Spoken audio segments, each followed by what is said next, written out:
Japanese Techniques to Stay Motivated in Entire Life, Audiobook. Reading by Coleman Hudson. Published by A1 Audiobook. Introduction. The motivation we were promised. Have you ever felt it? That hollow space where your drive used to be? It's the feeling of waking up on a Tuesday morning with a perfectly good plan to go to the gym, to work on that side project, to finally organize the garage, and finding that the internal engine required to execute that plan simply won't start. The battery is dead. We all know this feeling. We also know the script that follows. First comes the short-lived burst of inspiration. A new year, a new month, or even just a new Monday triggers a wave of resolve. We buy the planner, download the app, and declare our intentions to the world. For a few days, maybe even a few weeks, we are unstoppable. We are the person we always hoped we could be. And then slowly, silently, the energy leaks away. The friction of daily life, a stressful day at work, a sick child, a simple lack of sleep, wears down our resolve. The gym session is skipped just this once. The project is put off until the weekend. The initial fire dwindles to an ember, and soon even that ember is cold. Finally, the guilt sets in, whispering that we failed again, that we just don't have enough willpower, enough discipline, enough grit. For decades, we've been sold a specific brand of motivation, one built on the American ideal of hustle. We're told to grind, to push, to force our way to success. We visualize our goals, create vision boards, and consume an endless stream of content telling us to want it more, to work harder than everyone else. This approach treats motivation like a brute force attack. It's loud, it's aggressive, and it's utterly exhausting. It's a sprint, but life is a marathon. It's no wonder so many of us feel burnt out, cynical, and permanently stuck in a cycle of starting and stopping. The problem isn't you. The problem is the system you've been taught. Forceful willpower-based motivation is fundamentally unsustainable because it works against our nature, not with it. It's like holding a beach ball underwater. It takes a tremendous amount of constant, focused energy, and the moment your attention wavers, the ball shoots back to the surface. What if you didn't have to fight so hard? What if motivation wasn't something you had to chase and pin down, but something you could cultivate, like a garden? The promise. What if there were another way? A path to motivation that is quieter, deeper, and infinitely more resilient. A path that doesn't require you to crush it every day, but instead draws on a gentle, persistent, and natural wellspring of energy that exists within you right now. This is the promise of the ancient wisdom traditions of Japan. For centuries, Japanese culture has cultivated a unique perspective on life, one that values patience, harmony with nature, continuous improvement, and finding beauty in imperfection. It's a philosophy that sees a life of purpose not as a mountain to be conquered, but as a great, ancient tree to be grown, slowly, intentionally, and with deep roots that can withstand any storm. This book is your guide to that philosophy. It is not about finding more willpower, it's about making willpower almost irrelevant. It's a system designed to help you stop fighting for motivation and start cultivating it, so that it becomes a natural, life-sustaining part of who you are.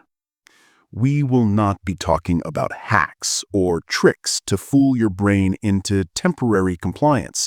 Instead, we will be building a new inner architecture, a foundation so strong that motivated action becomes the path of least resistance.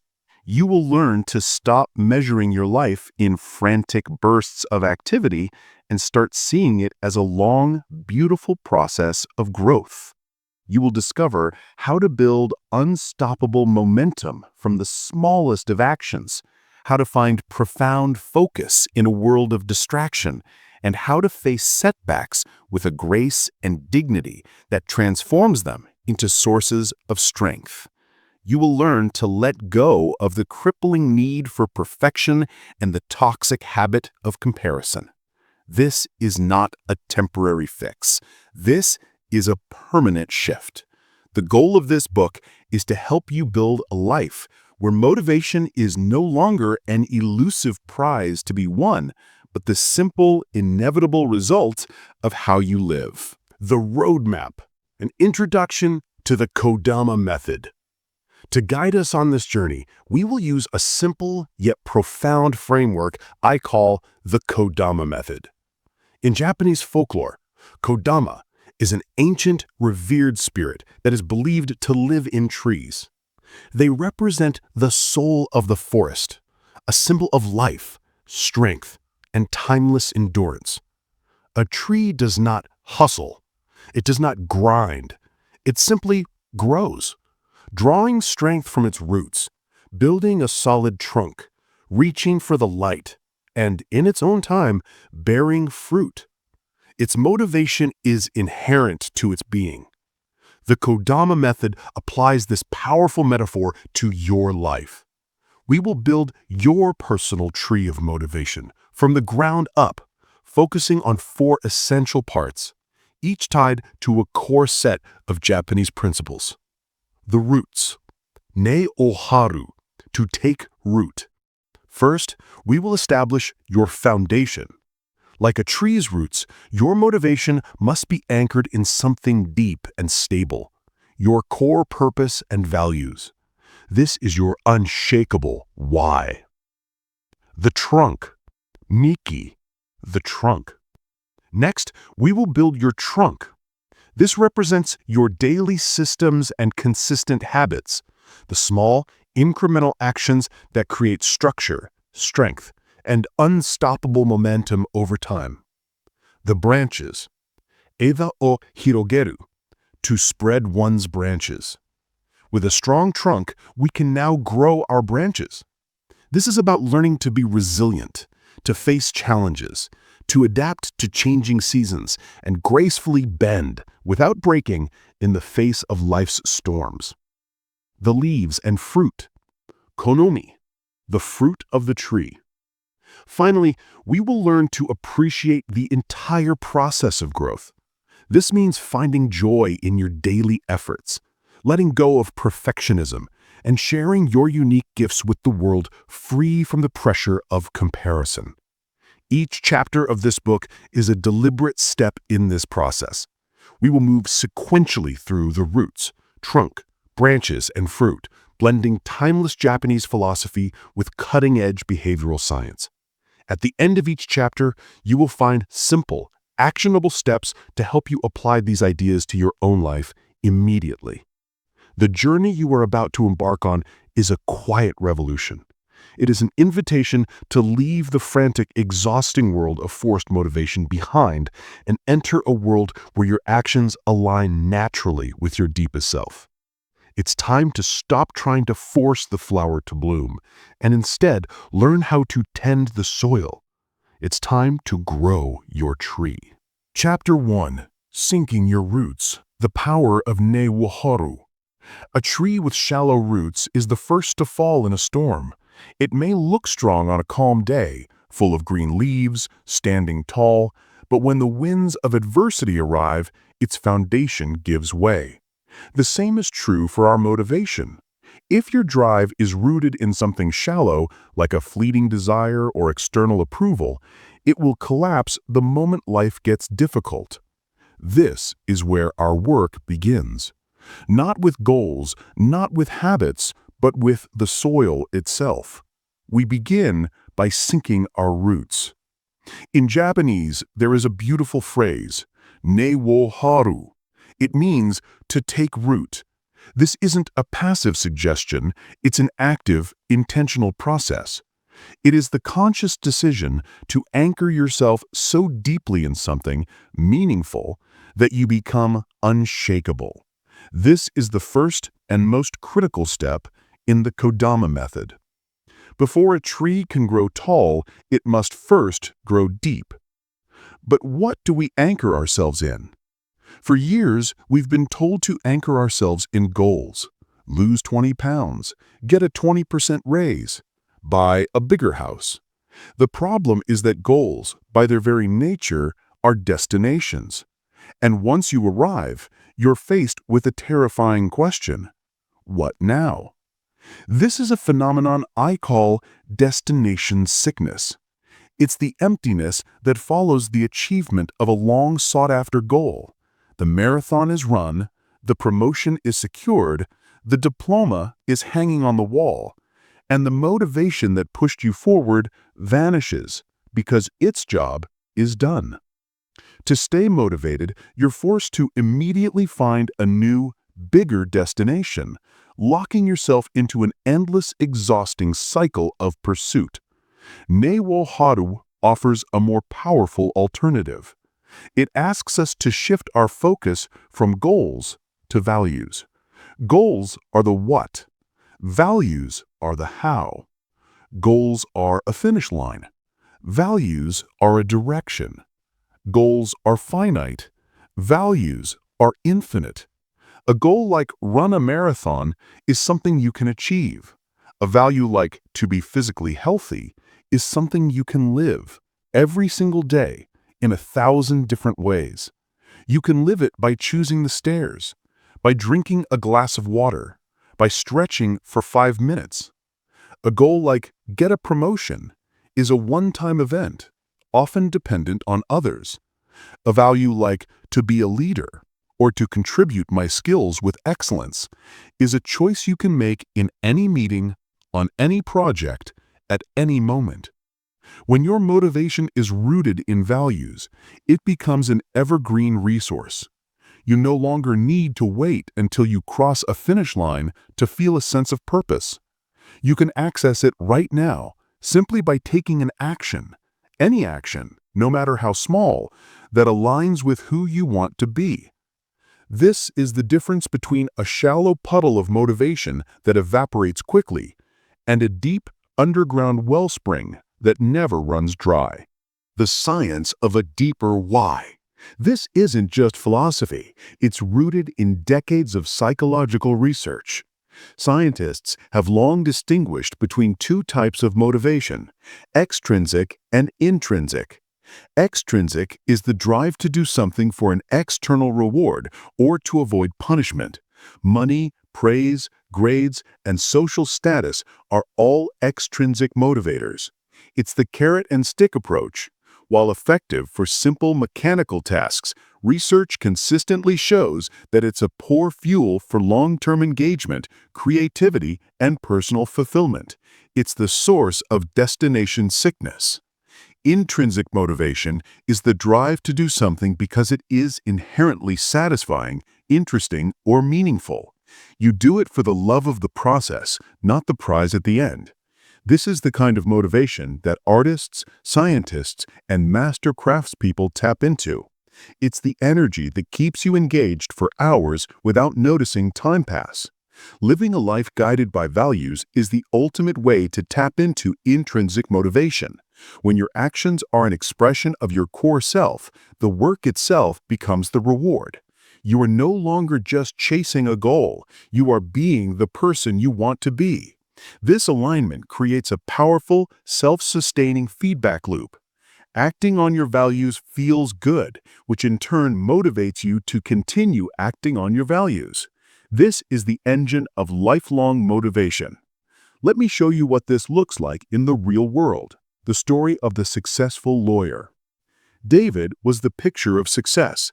By 35, he was a junior partner at a prestigious law firm in Chicago, drove a luxury car, and had a corner office with a stunning view of the lake.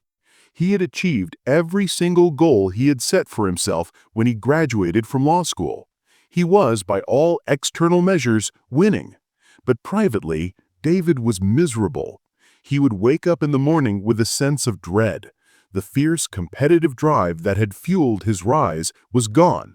He had won the big cases and earned the respect of his peers, but the thrill had faded, replaced by a monotonous pressure to simply keep winning. He was suffering from a severe case of destination sickness. The fire that had once burned so brightly was now just smoke, and he was choking on it. He considered a radical change, quitting law altogether and moving somewhere quiet. But before he did, a senior partner asked him to mentor a young, promising associate who was struggling with her confidence. David agreed reluctantly. He started meeting with her once a week, sharing stories from his early career, coaching her through challenging briefs, and helping her prepare for court. A funny thing happened. During those meetings, David felt a spark he hadn't felt in years. He wasn't doing it for a bonus or a promotion. He was doing it because he saw a bit of himself in her, and guiding her felt meaningful. He was acting on a value he didn't even know he had, to mentor. Around the same time, he took on a small pro bono case for a local charity fighting an eviction notice. It was a low-stakes case that none of the other partners wanted. There was no money in it, no glory. But as David dug into the work, he reconnected with the reason he went to law school in the first place, a raw desire for fairness. He wasn't just trying to win, he was fighting for what he believed was right. He was acting on another core value, to seek justice. David didn't quit his job. He didn't need to. He had rediscovered his roots. He started actively seeking out more opportunities to mentor junior colleagues and carved out time for more pro bono work. His day-to-day job didn't change dramatically, but his inner experience of it was transformed. His motivation was no longer anchored to the shallow goal of winning, but to the deep, unshakable values of mentoring and seeking justice. The dread disappeared, replaced with a quiet, steady sense of purpose. He had stopped looking at the destination and started walking a meaningful path. He had finally sunk his roots. Sinking your roots, a practical guide. You don't have to be a miserable lawyer to benefit from this. Uncovering your core values is the most important work you can do to build a motivated life. Here's a simple 4-step exercise to help you discover your own deep roots. Set aside 30 minutes in a quiet space for this. Step 1. The Peak Experience Audit. Think back over your entire life: work, hobbies, relationships, school. Identify 2 or 3 moments where you felt truly alive, engaged, and fulfilled. Not just happy, but deeply satisfied. When did you feel you were at your absolute best? Write them down in detail. What were you doing? Who were you with? What skills were you using? Don't analyze yet. Just capture the memory. Step 2. The Pain Point Compass. Now think about the opposite. What makes you angry? What injustices in the world, big or small, fire you up? What problems do you see at work or in your community that make you think someone really needs to fix this? Anger and frustration are often a compass pointing directly towards something you care deeply about. Write down 2 or 3 things that spark this feeling in you. Step 3. The verb, not the noun exercise. Look at your answers from steps 1 and 2. The goal now is to extract the core action, the verb, at the heart of each experience. Values are lived through action. Did your peak experience involve finishing a complex project? The value might be to build or to create. Did it involve helping a friend through a tough time? The value might be to support or to nurture. Are you angered by misinformation? The value might be to uncover truth. Are you frustrated by inefficiency? The value might be to organize or to optimize. Generate a list of these action-oriented values. Examples might include to connect, to empower, to learn, to challenge, to protect, to harmonize, to express, to discover. Step 4. Choose your anchors. From your list of verbs, circle the 3 to 5 that resonate most deeply with you. Don't overthink it. Which ones give you a feeling of energy and rightness? These are your core values. These are not just words on a page. These are your new decision-making filters. They are the roots that will anchor your tree. From now on, when faced with a choice or a lack of motivation, you can ask yourself a simple question. What is one small thing I can do right now to create, to support, or to learn? This is the power of Ne-Wo-Haru. You are building a foundation that does not depend on mood, circumstance, or external validation. You are building it on the very essence of who you are. Chapter 1 Summary. your unshakable foundation. The problem with goals. Relying on goal achievement for motivation leads to destination sickness, a feeling of emptiness after the goal is met, forcing you into an endless cycle of chasing the next thing. The power of Ne-Wo-Haru. The Japanese principle of taking root teaches us to anchor our motivation not in shallow goals, but in deep, unshakable core values. Goals versus values. Goals are finite destinations, the what. Values are infinite directions, the how. You can live your values every single day, providing a constant, renewable source of intrinsic motivation. Values as an engine. Acting in alignment with your core values is inherently rewarding, creating a positive feedback loop that makes motivation a natural and sustainable process. Your action. Use the 4-step guide, peak experience audit, pain point compass, the verb, not the noun, and choose your anchors to identify the 3 to 5 core values that will serve as the foundation for your motivated life. Chapter 2. The Beginner's Mind. Watering your roots with Shoshin. You have done the most important work. You have identified your core values, the deep, nourishing roots that will anchor your life. But now we face a new challenge. Roots cannot grow in hard, compacted earth. If the soil of your mind is packed down by years of cynicism, past failures, and rigid beliefs, even the most profound values will struggle to take hold. Before we can grow up, we must open up. We need to till the soil. This brings us to our second essential principle, Shoshin. A concept from Zen Buddhism, Shoshin translates to beginner's mind. It is the practice of approaching a subject, a task, or even your own life with the attitude of a true beginner, with openness, eagerness, and a lack of preconceptions even when studying at an advanced level. The famous Zen master Shunryu Suzuki put it best. In the beginner's mind, there are many possibilities, but in the expert's, there are few. The expert's mind is the voice inside all of us that is quick to say, I already know that. It's the voice that dismisses a new idea because it sounds like something you've heard before. It's the voice that whispers, this won't work for me. I've tried to get organized, eat healthier, learn an instrument before, and I always fail. I'm just not that kind of person. That expert's mind is the hard, dry soil. It is the rust of routine and the weight of past experience that prevents new growth. It chokes our motivation before it even has a chance to sprout. Shoshin is the water that softens that soil. It's the act of consciously setting aside what you think you know, allowing your newly planted roots, your values, to absorb the nourishment they need to thrive. The neuroscience of I can't. This concept of a beginner's mind isn't just ancient wisdom. It's a perfect philosophical mirror to one of the most important psychological discoveries of the past 50 years, the work of Stanford psychologist Carol Dweck on mindsets.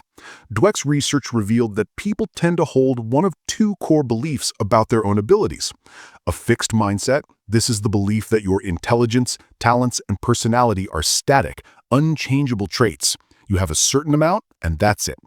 People with a fixed mindset are terrified of failure because they see it as a direct measure of their worth and ability. They are the embodiment of the expert's mind, believing they already know their own limits. A growth mindset. This is the belief that your abilities can be developed through dedication and hard work. This view creates a love of learning and a resilience that is essential for great accomplishment. People with a growth mindset see failure not as a verdict, but as a data point, an opportunity to learn and grow. A growth mindset is Shoshin in action. When you operate from a fixed mindset, when you tell yourself, I'm not a creative person, or I'm terrible with money, you are literally limiting your brain's potential. Neuroscientists have shown us the incredible power of neuroplasticity, the brain's ability to reorganize itself by forming new neural connections throughout life.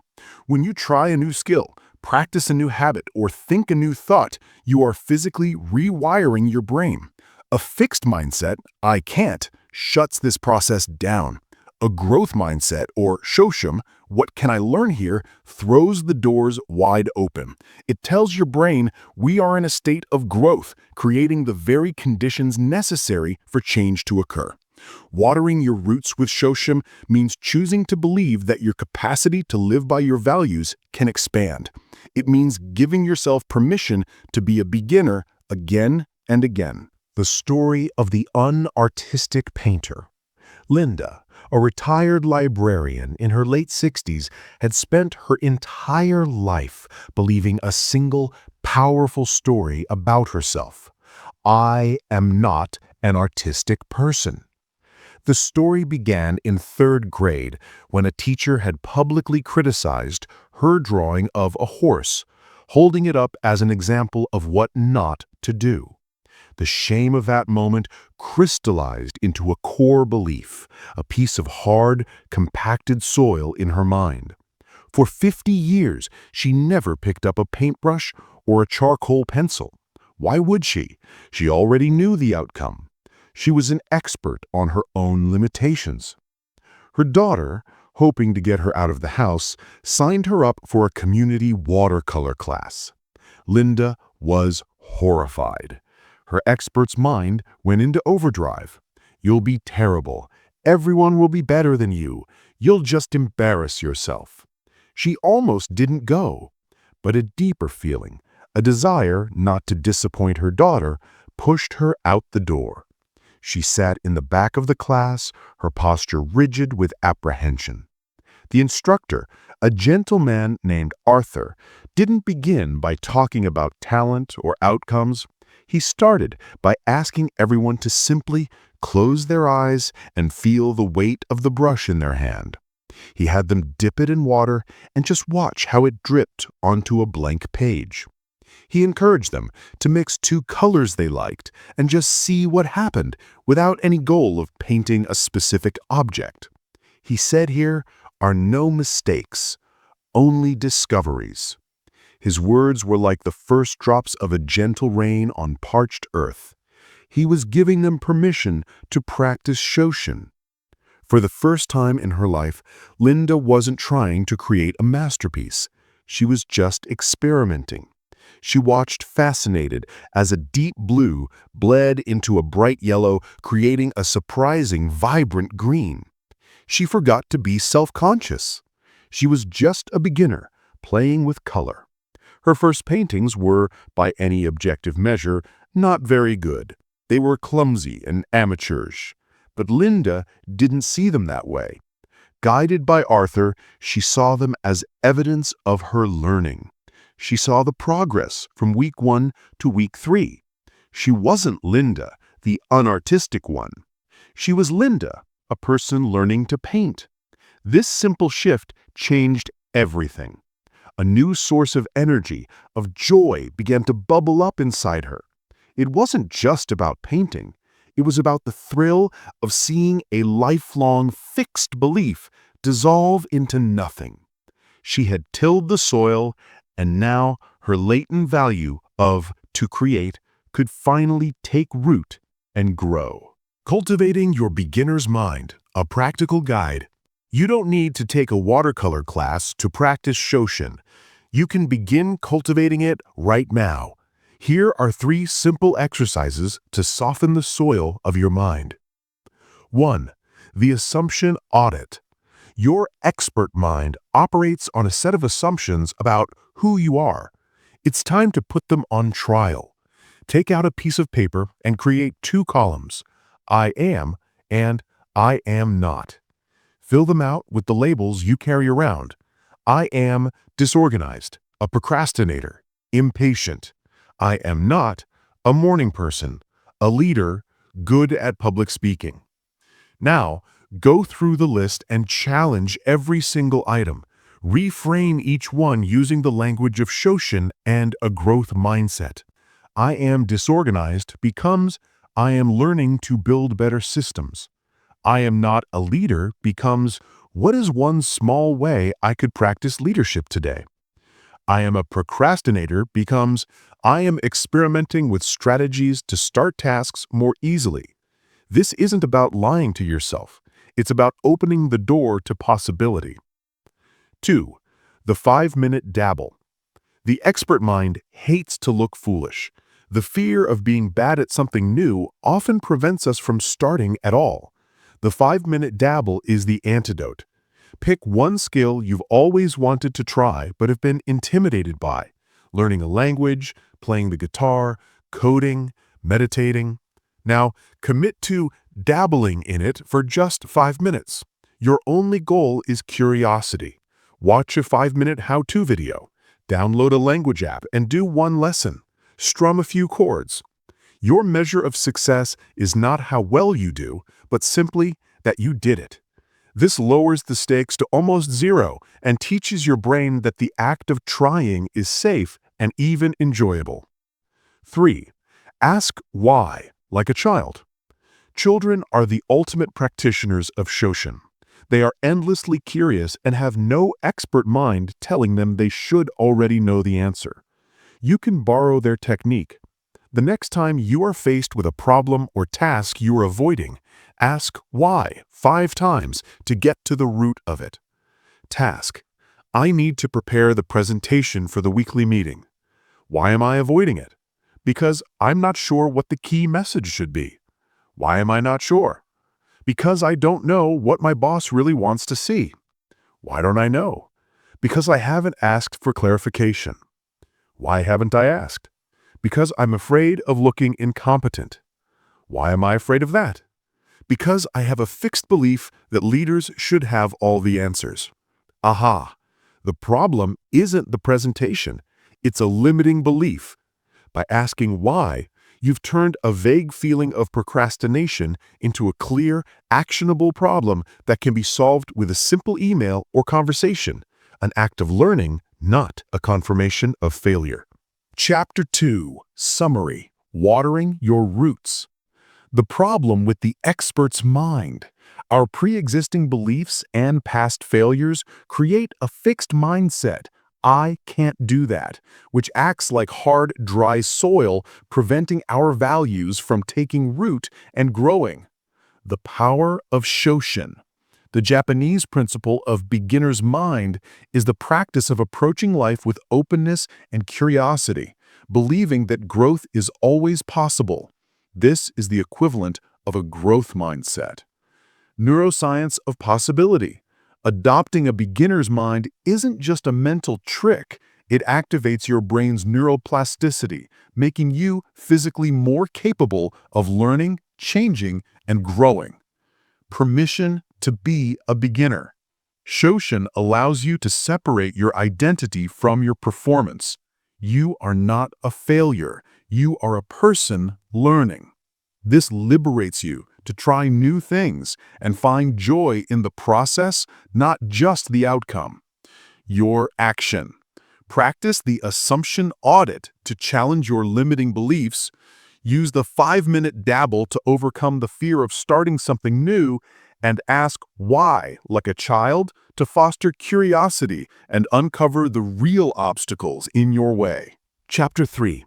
Building Your Trunk, the Unstoppable Force of Kaizen. Your roots are sunk deep into the rich soil of your values. The ground of your mind has been softened and opened with Shoshin, the beginner's mind.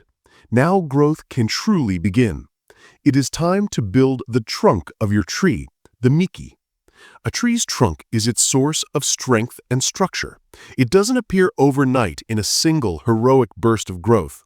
It is built slowly, patiently, ring by concentric ring. Each ring represents a season of steady, incremental progress. Most are barely perceptible on their own, but over years and decades, they combine to create a structure of immense power and resilience. This patient, relentless process of growth has a name in Japan: Kaizen. Literally translated, Kaizen means change for the better or continuous improvement. Born in the manufacturing halls of post-WW2 Japan, it was the philosophy that transformed companies like Toyota from struggling businesses into global powerhouses. The principle was simple. Instead of waiting for massive revolutionary breakthroughs, focus on making tiny, incremental improvements in every process every single day. The Western world, by contrast, is obsessed with transformation. We love the dramatic makeover, the overnight success story, the all-or-nothing challenge. We decide we're going to get fit, so we vow to hit the gym for an hour every day. We decide to write a novel, so we block out entire weekends. We decide to get our finances in order, so we build a spreadsheet so complex it would intimidate an accountant. This go big or go home mentality is why most resolutions fail by February. The sheer scale of the change is so intimidating that it triggers our brain's threat detection system. It feels like a shock to our system, and our mind and body naturally rebel. We burn out, give up, and conclude once again that we just don't have what it takes. Kaizen offers a quieter, gentler, and profoundly more effective path. It bypasses our internal resistance by making the steps so small, so laughably easy that there is no reason not to do them. It is the art of building a mighty trunk, one imperceptible ring at a time. How tiny actions rewire your brain. The power of Kaizen isn't a matter of willpower, it's a matter of neuroscience. As we touched on in the last chapter, your brain is not a fixed object. It is a dynamic network of neural pathways that are constantly being reshaped by your actions and thoughts. The old saying among neuroscientists, neurons that fire together, wired together, is the key to understanding this. Think of your current habits as well-worn superhighways in your brain. The neural connections are strong and efficient. Trying to build a brand new habit, like meditating every morning instead of scrolling through your phone, is like trying to cut a new path through a dense jungle with a machete. The first few attempts are incredibly difficult. The resistance is high. It takes a massive amount of energy and willpower. The all-or-nothing approach is like trying to clear that entire jungle path in one afternoon. You'll exhaust yourself and give up. Kaizen is different. It's like deciding you will only clear 3 feet of the path today. You go out, clear a tiny patch, and go home. It's almost effortless. The next day you do it again and again. Each time you tread on that same tiny patch, slowly a trail begins to form. What was once dense jungle is now a walkable path. With enough repetition, it becomes a road and eventually a smooth, effortless highway. Every time you perform a small action, you are sending a tiny electrical signal down a new neural pathway. You are reinforcing it, strengthening it, and coating it in a substance called myelin, which acts like insulation on a wire, making the signal faster and more efficient. You are physically sculpting your brain to make the new behavior the path of least resistance. This is how you build a habit that lasts. You don't force it. You gently and consistently carve it into your very biology. The story of 1% gains. Perhaps no one has demonstrated the power of Kaizen more dramatically than the British cycling team. For nearly a century, they were a global laughingstock. They had won a single gold medal in 76 years and had never won the Tour de France. In 2003, they hired Sir Dave Brailsford as their new performance director.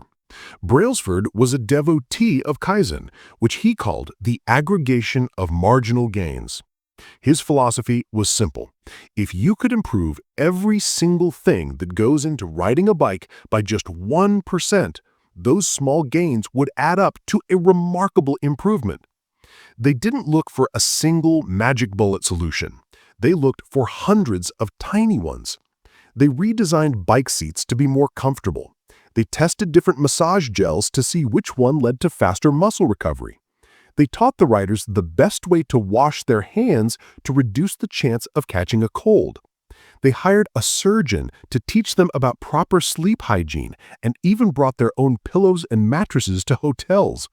They painted the inside of the team truck white to spot tiny specks of dust that could compromise the finely tuned bikes.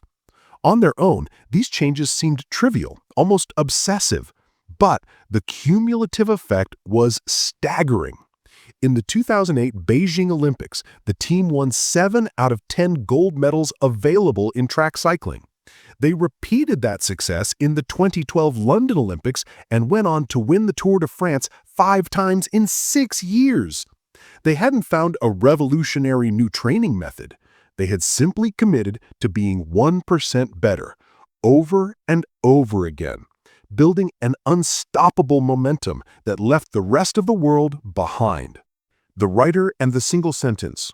The principle of marginal gains isn't just for Olympic athletes. It's for anyone who has ever stared at a blank page, an empty canvas, or a daunting project and felt utterly paralyzed. Kevin was a marketing manager who dreamed of writing a science fiction novel. He had a great idea, a detailed outline, and a new laptop. Every Saturday, he would sit down at his desk, open a fresh document, and tell himself, "Okay, today I'm going to write 2,000 words." He'd stare at the blinking cursor, the immense weight of those 2,000 words pressing down on him. The pressure was suffocating. Where should he start? Was the first sentence good enough? He'd write a paragraph, delete it, write another, and delete that one too. After 2 hours of this mental wrestling, he would close the laptop, defeated and convinced he just wasn't a real writer. His project wasn't failing because of a lack of talent or desire. It was failing because his goal was too big. It was triggering a fear response. Then he read about Kaizen. He decided to try a ridiculous experiment. He threw out his 2,000-word goal and replaced it with a new one. Write 1 sentence. That was it. Just 1 sentence. The idea was so absurdly small that his brain didn't even register it as a threat. There was no pressure. The next Saturday, he sat down, opened the document, and wrote, "The rusty freighter cut through the green nebula." He then closed the laptop and went on with his day, feeling a strange sense of lightness. He hadn't failed. He had met his goal. The next day, his goal was the same. Write 1 sentence. He wrote another, but this time, a second sentence came to mind. He wrote that one too. The day after, he wrote 3. Within a week, he was writing a full paragraph each day without any pressure. The 1-sentence rule was just a trick to get him through the door. Once he started, the momentum often carried him forward. The trunk of his novel was being built, not with a power saw, but with a tiny whittling knife, 1 shaving at a time. A year later, Kevin finished his first draft. Your Kaizen practice, the 1-minute action rule. You can apply the same logic to any area of your life with a simple but powerful tool I call the 1-minute action rule. It is the ultimate antidote to procrastination and overwhelm. The rule is this: when you are avoiding a task, commit to doing it for only 1 minute. That's it. You want to start meditating? Meditate for 60 seconds. You want to clean the cluttered kitchen? Tidy 1 small corner of the counter for 60 seconds. You want to learn to play the guitar? Practice 1 chord for 60 seconds. The goal of the 1-minute action is not to finish the task. The goal is to start. It bypasses resistance by making the barrier to entry almost 0. Anyone can do anything for 1 minute. The magic of this rule is what happens after the minute is up. More often than not, once you've overcome the initial friction of starting, you'll find you want to continue. That 1 minute of tidying turns into 10. That 1 minute of meditation feels so good you do 5. Here is how to put it into practice. Identify your task. Pick 1 important task you've been putting off. E.g., I need to start working on my resume. Define the first minute. What is the absolute smallest physical first step? It's not work on resume, it's open my laptop and find the old resume file. Set a timer. Use your phone or a watch and set it for 60 seconds. Begin. Start the timer and do only that tiny action. Stop if you want. When the timer goes off, you have full permission to stop. You have succeeded. You have built 1 tiny ring on the trunk of your tree. Celebrate that win. If you feel the momentum to continue, great. If not, you'll be back tomorrow to do another minute. Kaizen is not about the size of the step, but the consistency of the rhythm. It is a promise to yourself that you will show up even in the smallest way. This is how you build a life of discipline without being harsh, and how you achieve great things without ever feeling overwhelmed. This is how you build your trunk. Chapter 3. Summary. The power of showing up. The problem with all or nothing. Trying to make huge, revolutionary changes often triggers fear and resistance, leading to burnout and failure. The power of Kaizen, the Japanese principle of continuous improvement, teaches us to focus on making tiny incremental gains every day. This is how you build lasting strength and structure, like the trunk of a tree. Rewiring your brain. Small, consistent actions physically rewire your brain through neuroplasticity, carving new neural pathways that make good habits automatic and effortless over time. The aggregation of marginal gains. As demonstrated by the British cycling team, tiny improvements, 1%, in many areas compound into massive success. Your action. The 1-minute action rule. To overcome procrastination, commit to working on any daunting task for just 1 minute. The goal is simply to start, bypassing your brain's resistance and building momentum. Chapter 4. The space between. Designing your life with Ma. A mighty tree cannot grow in a crowded thicket. Squeezed on all sides by other trees, deprived of sunlight and room for its roots to spread, its potential is suffocated. To reach its full height, a tree needs something that is often overlooked. It needs space. Your motivation is the same. You have planted your roots in your values, Ne-Wo-Haru, and have begun building your trunk with small, consistent actions, Kaizen. But if your life is a crowded, cluttered, and chaotic thicket, your growth will be stunted. Your best intentions will be choked out by the noise. This brings us to a subtle yet profoundly powerful Japanese aesthetic and philosophical concept, Ma. Ma doesn't have a simple direct translation in English. It refers to the space between things, the interval, the pause, the emptiness. But it's not a vacant negative emptiness. It is a purposeful and essential emptiness that gives shape and meaning to everything else. It is the silence between the notes that creates the music. It is the white space on a page that allows the words to be read. It is the pause in a speech that gives the next word its power. In the West, we are conditioned to fear and fill emptiness. We fill silent moments with small talk. We fill our shelves with possessions. We fill every spare minute of our calendars with tasks and appointments. We see space as wasted potential. Ma teaches the opposite, that space is what enables potential. Motivation is not just about what you do, it is about creating the conditions for what you want to do to happen naturally. A life without Ma, a life that is physically, digitally, and mentally cluttered, is a life of constant friction. And friction is the enemy of Kaizen. It drains the very energy you need to take those small, consistent actions.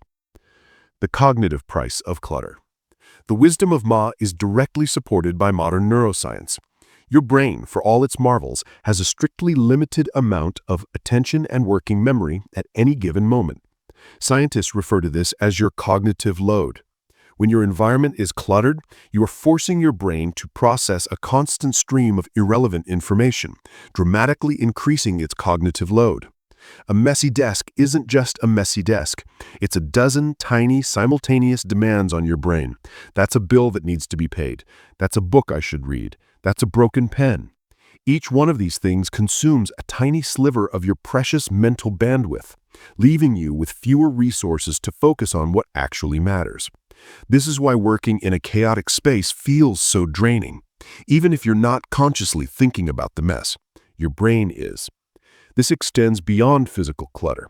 The 27 open tabs on your browser, the constant ping of notifications on your phone, the back-to-back meetings on your calendar with no time to breathe in between.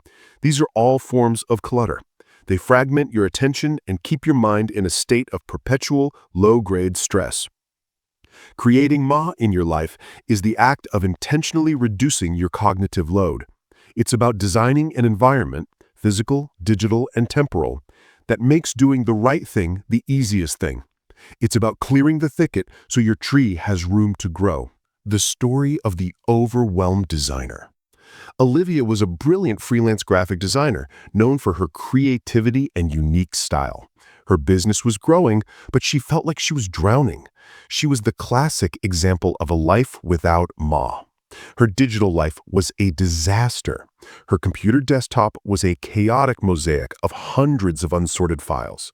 Her email inbox had over 10,000 unread messages, a mix of client requests, newsletters, and random promotions.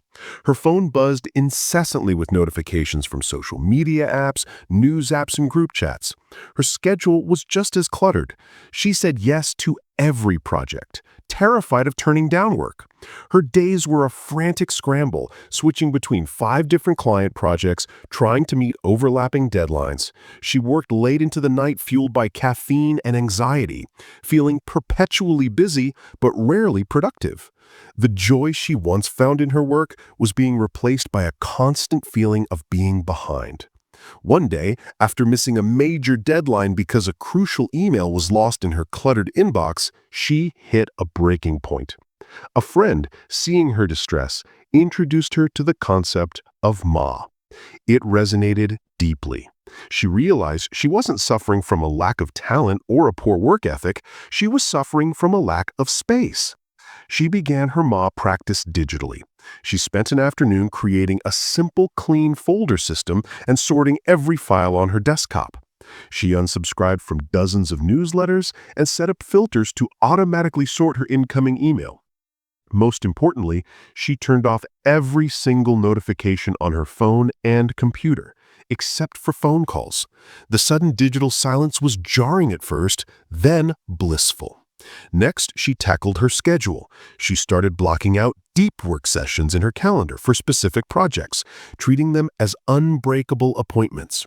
She also began scheduling Ma, 30-minute buffers between meetings and tasks with nothing planned. This wasn't wasted time, it was her time to reset, grab a cup of tea, or simply stare out the window. It was the space her brain needed to transition. The transformation was not instantaneous, but it was profound. By intentionally designing space into her life, Olivia took back control. Her mind, no longer burdened by constant digital noise and task switching, was free to be creative again. She produced higher quality work in less time. She felt calmer, more focused, and rediscovered her love for design. She hadn't added anything new, she had simply and powerfully created space. Designing your life with Ma, a practical guide. You don't need to completely overhaul your life to benefit from Ma. Like Kaizen, it's best approached with small, intentional steps. Here are 3 ways to start creating space in your life today. 1. Design a launchpad environment. Your environment is constantly sending you cues about what to do next. The principle of a launchpad is to intentionally design an area to make your desired habits frictionless. To go to the gym in the morning? The night before, lay out your workout clothes, shoes, water bottle, and keys. Create a launchpad for your future self. When you wake up, the path of least resistance leads directly to the gym. To read more? Don't leave your book on a shelf with 100 others. Place a single book and a reading light on your nightstand. Remove the TV remote. You are creating a space that is primed for reading. To practice your 1-minute action. If your goal is to practice guitar for 1 minute, don't leave it in its case in the closet. Put it on a stand in your living room. The visual cue and ease of access remove the initial friction. Choose one habit you're building with Kaizen and design a launchpad for it today. 2. Create pockets of peace. Schedule Ma. Look at your calendar for the coming week. It's likely a wall of solid blocks. Your mission is to inject some Ma. The 5-minute buffer. For every appointment or meeting, schedule an extra 5 minutes of buffer time afterward. If a meeting ends at 3, schedule the next thing for 3:05 or 3:10. This gives you a moment to breathe. mentally reset, and transition to the next task without feeling rushed. The untouchable hour. Block out 1 hour once a week in your calendar. Label it Do Not Schedule. This is your sacred Ma.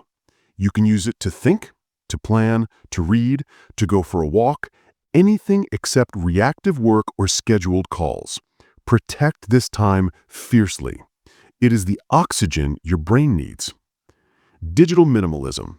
Your digital environment is likely the most cluttered space you own. Reclaim it.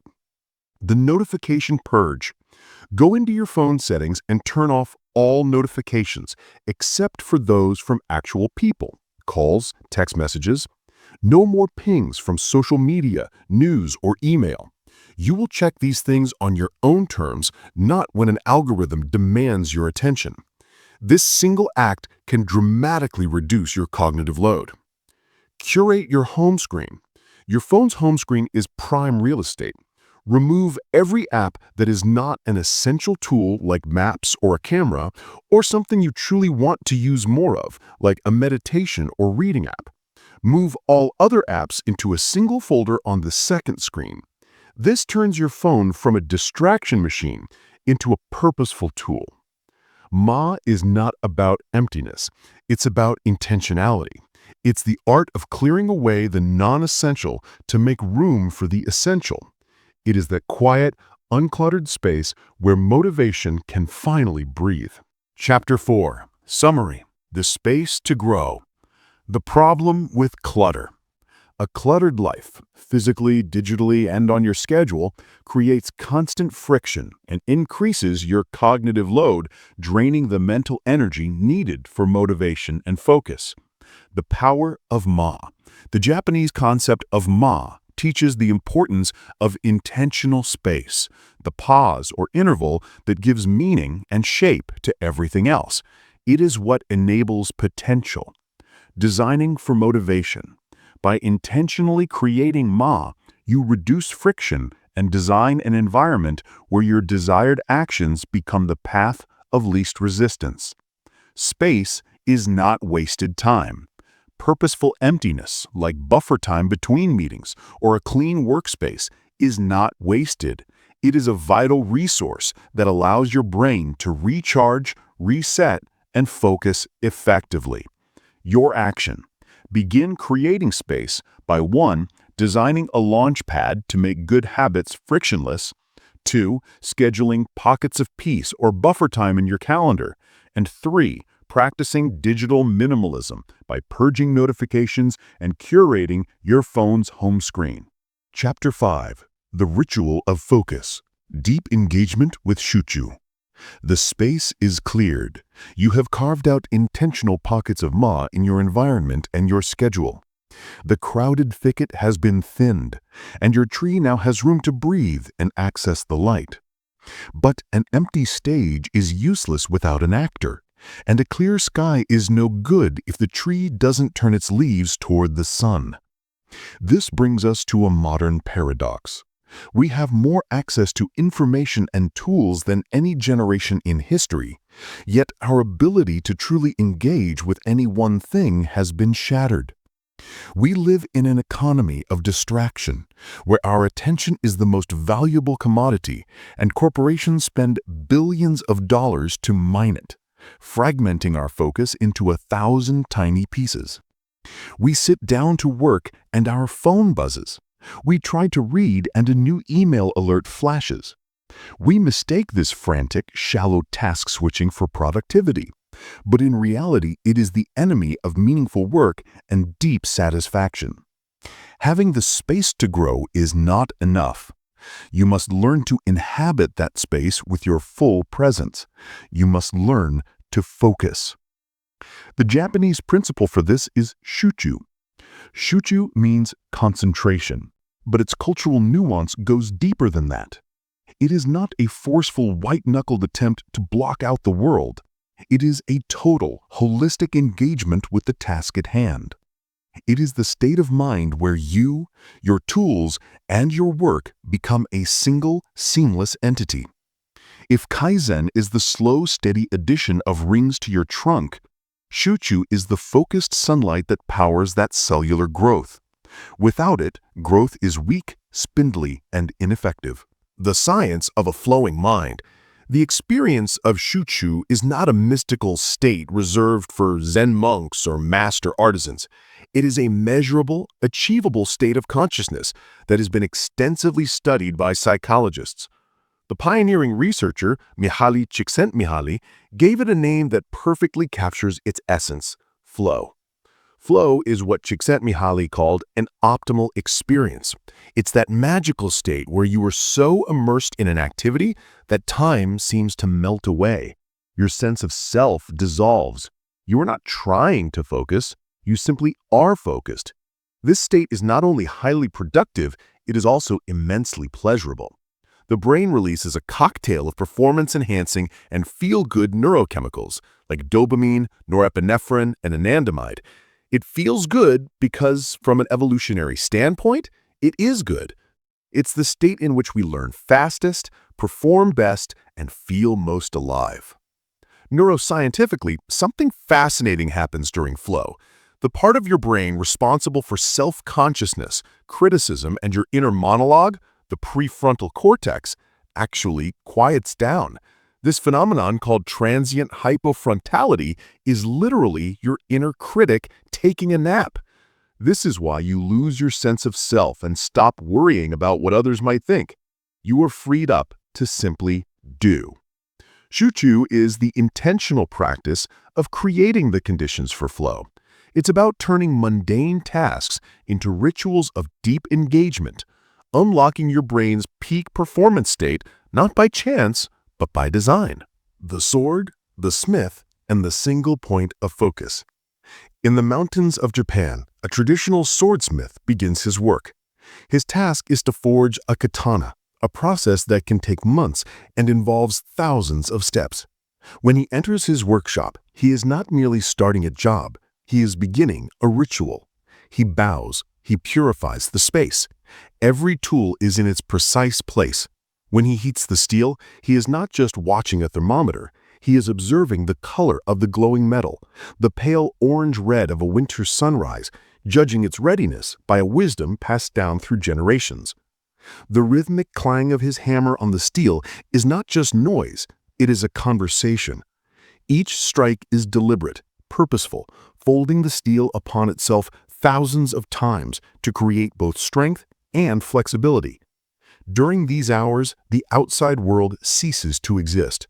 There is no thought of the bills to be paid, the praise he might receive, or the weather outside. There is only the hiss of hot steel in water, the feel of the hammer in his hand, the scent of charcoal and metal.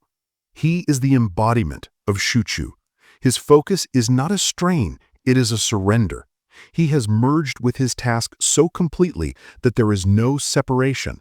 This is why his work is not merely a product, but a piece of art imbued with spirit.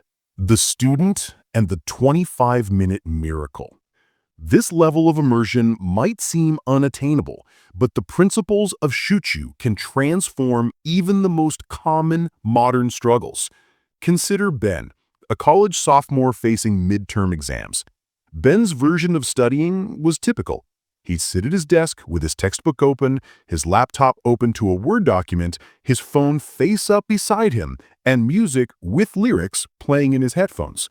He'd read a paragraph, then type a sentence, then glance at his phone when it buzzed with a new message. He'd respond, then see a notification for social media and scroll for a few minutes. Then he'd get back to his textbook, having completely lost his train of thought. After 3 hours of this studying, he would feel exhausted but have only a page of disjointed notes to show for it. He was busy, but he wasn't learning. Frustrated, he decided to try a new approach based on the idea of Shuchu. He created a simple focus ritual. First, he put his phone in his sock drawer in another room. This was non-negotiable. He closed every tab on his laptop that wasn't essential for his immediate task. He put on an instrumental-only playlist designed for concentration. He took a deep breath, and he set a timer for 25 minutes. For those 25 minutes, he had one job: read his history textbook, and take notes. When his mind wandered, he gently brought it back. When he felt the urge to check his email, he reminded himself it could wait. When the timer went off, he stood up, stretched, and walked around for 5 minutes. Then he set the timer again and did it again. The first session was hard. His brain, accustomed to constant stimulation, felt jumpy. But by the third session, something shifted. He found himself lost in the story of the Roman Empire. He was connecting ideas, drawing conclusions, and filling pages with coherent notes. When the timer went off, he was surprised. He had achieved more in that one focused hour than he had in the previous 3-hour slog. He felt energized, not drained. He hadn't worked harder, he had worked deeper. He had turned the chaotic act of studying into a powerful ritual of focus. Your practice, the ritual of focus. You don't need to forge a sword to practice Shuchu. You just need to be intentional. Here are 3 practical ways to weave deep focus into your daily life. 1. Create a focus ritual. A ritual is a series of actions that signals to your brain what we are about to do is important. It's time to pay attention. Your ritual doesn't need to be elaborate, but it must be consistent. Choose your trigger. It could be making a specific type of tea, lighting a candle or incense, putting on a specific focus playlist. Instrumental is best. Or taking 3 deep breaths. Prepare your space. Before you begin, take 60 seconds to clear your immediate workspace. This ties into the principle of Ma. A clear space leads to a clear mind. State your intention. Verbally or mentally, state your goal for the session. For the next 45 minutes, I will be working only on the sales report. This clarity is a prerequisite for flow. 2. Practice fierce single-tasking. Multitasking is a myth. What you are actually doing is task switching, and every switch incurs a cognitive cost, draining your energy and momentum. The antidote is to be ruthless about single-tasking. One task, one window. When working on your computer, close every program, tab, and window that is not absolutely essential for the task at hand. The phone in exile. Your phone is the single greatest enemy of Shuchu. Don't just put it on silent. Don't just turn it face down. Put it in another room. The friction of having to get up and walk to another room is often enough to break the addictive cycle of checking it. 3. Use time boxing, the Pomodoro technique. This method, developed by Francesco Cirillo, is a perfect structured way to practice Shuchu. It respects your brain's natural rhythms of focus and rest. Step 1. Choose your single task. Step 2. Set a timer for 25 minutes. Step 3. Work on the task with total focus until the timer rings. Step 4. When the timer goes off, make a check mark on a piece of paper and take a short 5-minute break. Get up, stretch, get water, do something completely different. Step 5. After 4 Pomodoros, 4 25-minute sessions, take a longer break of 15 to 30 minutes. This technique trains your focus like a muscle, and the built-in breaks, a form of Ma, prevent burnout and keep your mind fresh. Chapter 5. Summary. The Art of Total Engagement. The Problem of Distraction. We live in a world that constantly fragments our attention, making deep, satisfying work feel almost impossible. The power of Shuchu. The Japanese principle of Shuchu is the art of total engagement, merging with your task to achieve a state of deep focus.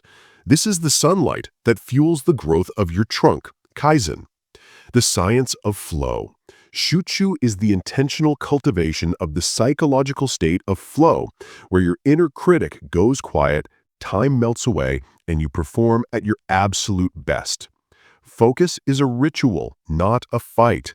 Deep focus is not achieved by force, but by creating rituals and an environment that signal to your brain that it's time to engage. Your action. 1. Create a personal focus ritual to begin your work sessions. 2. Fierce single tasking by closing all distractions and putting your phone in another room. 3. Use time boxing methods like the Pomodoro technique, 25 minutes on, 5 minutes off, to train your focus muscle. Chapter 6. Growing your branches, enduring with dignity through Gaman. Your tree is growing strong. Your roots are deep in the soil of your values. Your trunk is thickening, ring by ring, with the steady rhythm of Kaizen. You have cleared the space around you with Ma and learned to absorb the sunlight with the deep focus of Shuchu. But no tree, no matter how strong its trunk or deep its roots, can avoid the weather. Storms are a non-negotiable part of life. They arrive without invitation. A sudden job loss, a project that fails spectacularly, a health diagnosis that stops you in your tracks, a relationship that ends. These are the high winds and heavy snows that test our branches. This is the moment when motivation faces its greatest trial. All your small habits, all your focused work can feel meaningless in the face of an overwhelming setback. This is where most people break.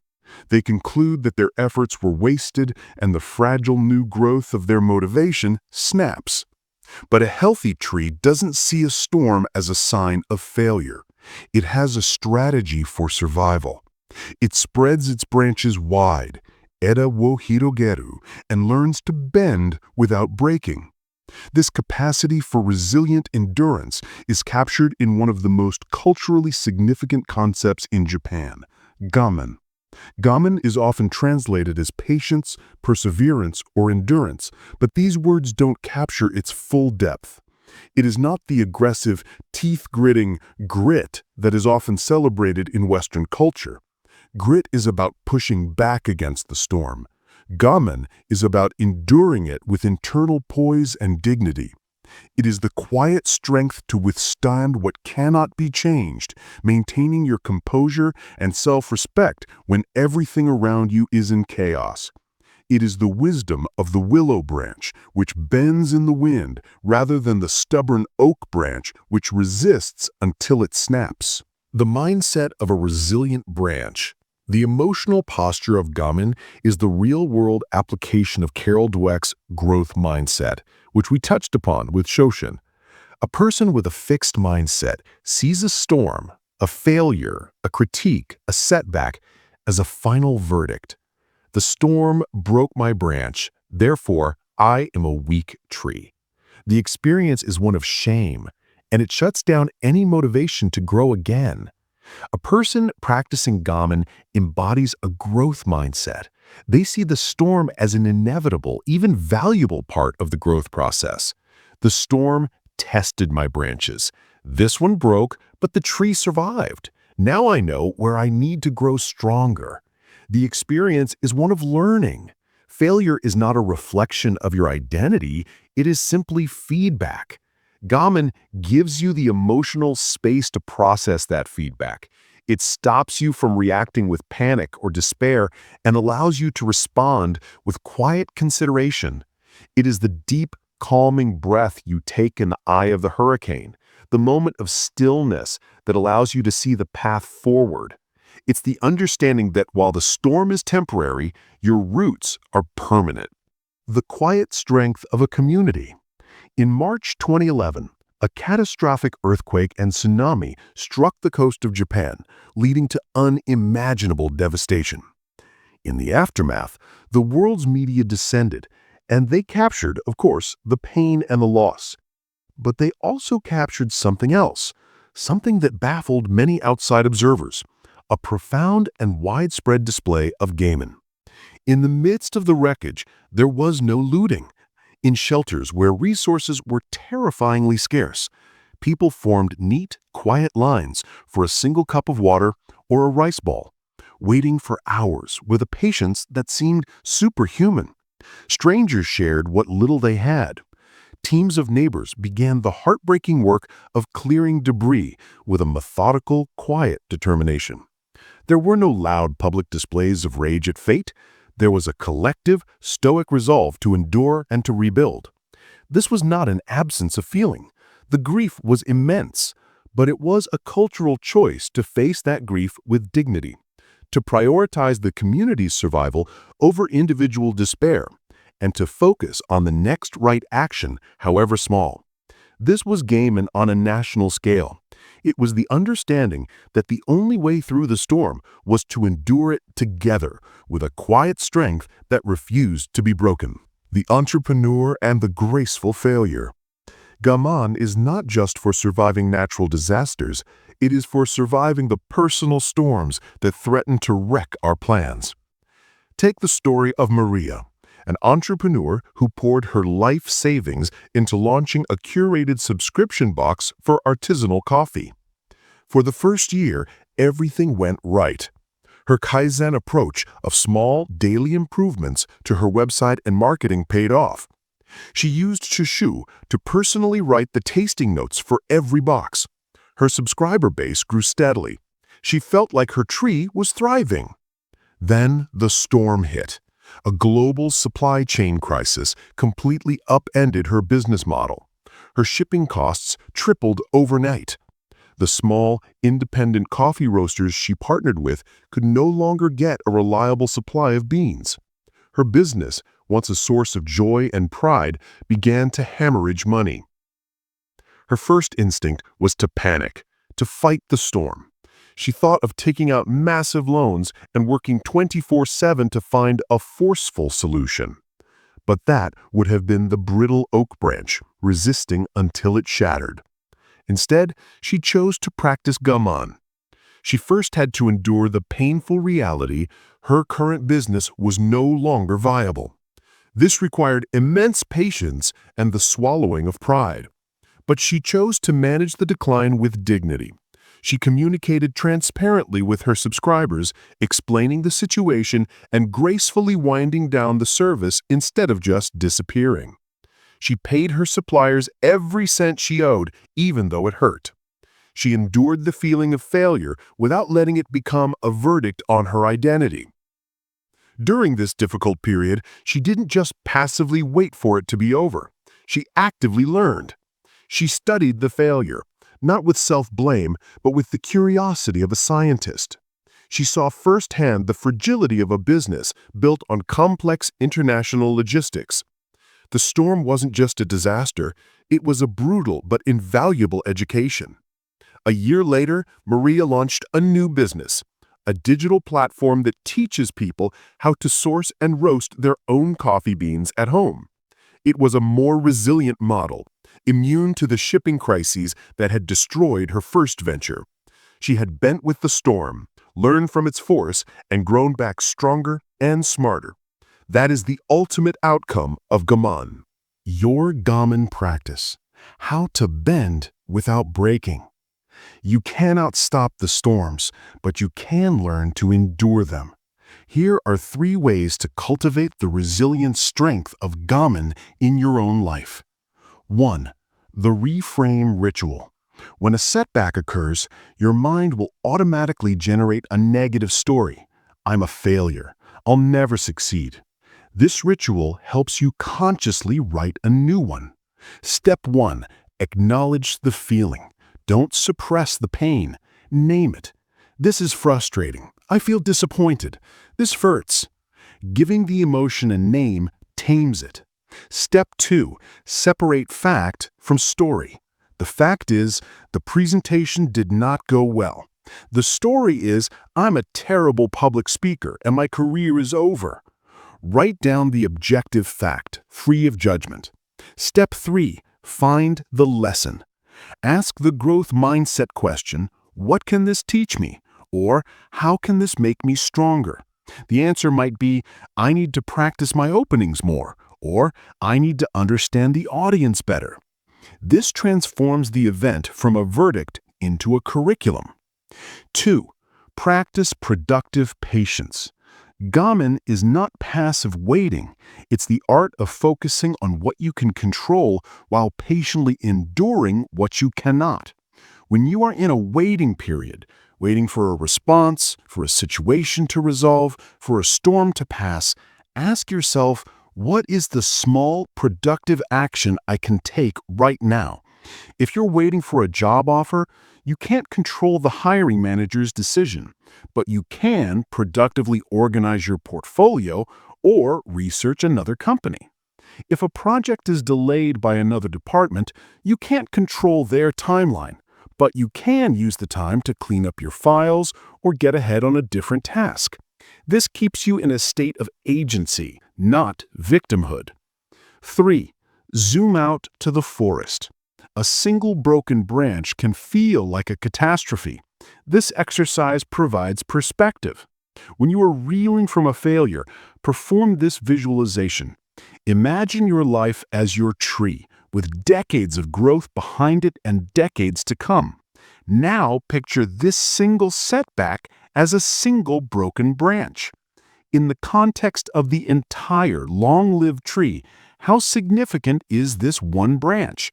Will the tree even remember this in 5 years, in 10 years? This mental zoom-out shrinks the problem from an all-consuming disaster into a manageable, survivable event, which is almost always what it truly is. Chapter 6. Summary: The Strength in Resilience. The problem of storms, life's inevitable setbacks, failures, rejections, and crises can shatter motivation and make all your efforts feel pointless. The power of Gaman. The Japanese principle of Gaman is the quiet strength to endure adversity with patience, dignity, and internal poise. It's not about fighting the storm, but bending with it. The growth mindset in action. Gaman is the emotional posture of a growth mindset. It allows you to see failure not as a final verdict on your worth, but as valuable feedback and a curriculum for future growth. Endurance over despair. By maintaining your composure, you create the mental space to learn from your challenges and emerge from them stronger and wiser. Your action. 1. Use the reframe ritual to separate fact from story and find the lesson in any setback. 2. Practice productive patience by focusing on what you can control while waiting for a situation to resolve. 3. Zoom out to the forest to see your current problem in the larger context of your life's journey. Chapter 7. The Wisdom of Letting Go, the Freedom of Shikata Ganai. You are learning to endure the storms with Gaman, to bend with the wind instead of breaking. But there is a hidden danger in resilience. It can be mistaken for a duty to bear every possible burden. We can become so focused on persevering that we waste our precious energy trying to endure things that were never ours to carry in the first place. We try to hold up a branch that has already fallen. We try to fight a storm that has already passed. This is the fastest way to drain your motivational reserves. It's like trying to drive a car with the emergency brake on. You are expending enormous effort only to move forward in fits and starts, burning out your engine in the process. To truly master the art of endurance, you must learn the art of surrender. You must learn what to hold on to and, just as importantly, what to let go of. This crucial wisdom is contained in a simple but profound Japanese phrase, Shikata ganai. Shikata ganai. It translates to, "It cannot be helped." At first glance, this phrase can sound like fatalism or passive resignation, but that is a deep misinterpretation. Shikata ganai is not about giving up. It is a powerful tool for mental clarity. It is the active, intelligent recognition of the line between what you can influence and what you absolutely cannot. It is the wisdom to stop wasting your finite energy, focus, and emotional strength on the wrong battles. Gaman is for the things you can influence, but that are difficult. Shikata ganai is for the things that are entirely outside your control. Practicing them together is the secret to almost limitless resilience because you are directing 100% of your energy toward what actually matters and releasing the rest. The science of a relinquished burden. The philosophy of Shikata ganai finds a powerful ally in both ancient Stoicism and modern psychology. The Stoic philosophers taught that the root of all human suffering comes from confusing what is in our control with what is not. We suffer not because of events, but because of our judgments and desires about those events. You cannot control the traffic, but you can control your reaction to it. You cannot control a client's decision, but you can control the quality of the work you submitted. Modern therapeutic practices, particularly acceptance and commitment therapy, ACT, are built on this same foundation.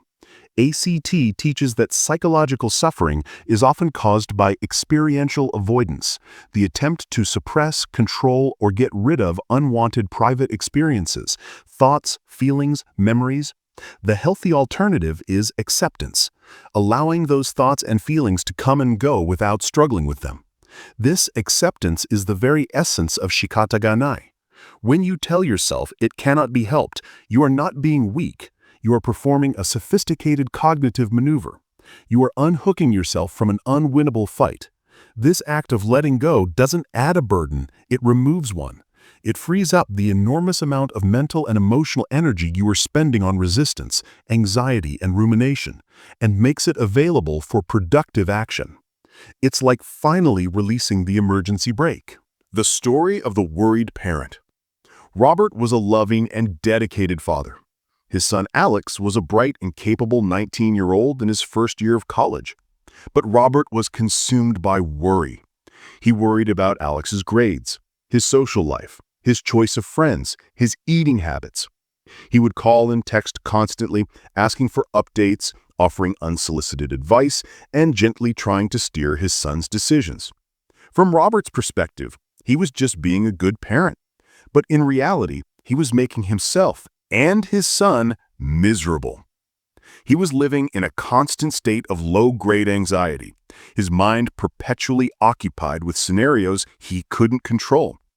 His attempts to manage his son's life from afar were a source of friction and resentment, pushing Alex away. Robert was trying to carry a burden that was no longer his to carry. He was refusing to accept the reality that his son was now an independent adult. One evening, after a particularly tense phone call, Robert's wife sat him down. She was Japanese-American and had been raised with the philosophy of Shikata Ganai. "You cannot live his life for him," she said gently. "You have given him roots and a strong trunk. Now you must let him face his own weather. His choices are his choices. Shikata Ganai." The phrase landed hard. At first it felt like abandonment, like giving up. But as he sat with it, he began to see its wisdom. He realized his anxiety wasn't helping Alex. It was only hurting himself. He was fighting a battle against reality. He decided to try an experiment. He would practice Shikata Ganai. He could not control whether Alex studied for his chemistry exam. That was outside his circle of influence. But he could control his own actions. He could send a simple text saying, "Thinking of you. I love you." He could not control who Alex chose as friends, but he could be a warm, welcoming, and non-judgmental presence when Alex brought friends home. Robert began the difficult work of letting go. He consciously unhooked his own happiness from his son's daily choices. When a wave of worry would hit, he would pause, take a breath, and silently say to himself, "Shikata Ganai." Then he would pivot his focus back to what he could control, being a loving, supportive father, not an anxious manager. The change was transformative. The tension in their relationship dissolved, replaced by a new, more mature respect. More surprisingly, Robert felt a profound sense of peace. The mental space that had been occupied by constant worry was now free. He had more energy for his own work, his own hobbies, and his marriage. By letting go of a burden he couldn't carry, he found the freedom to live his own life more fully. Your practice, the control audit. Learning to distinguish between what you can and cannot control is a skill.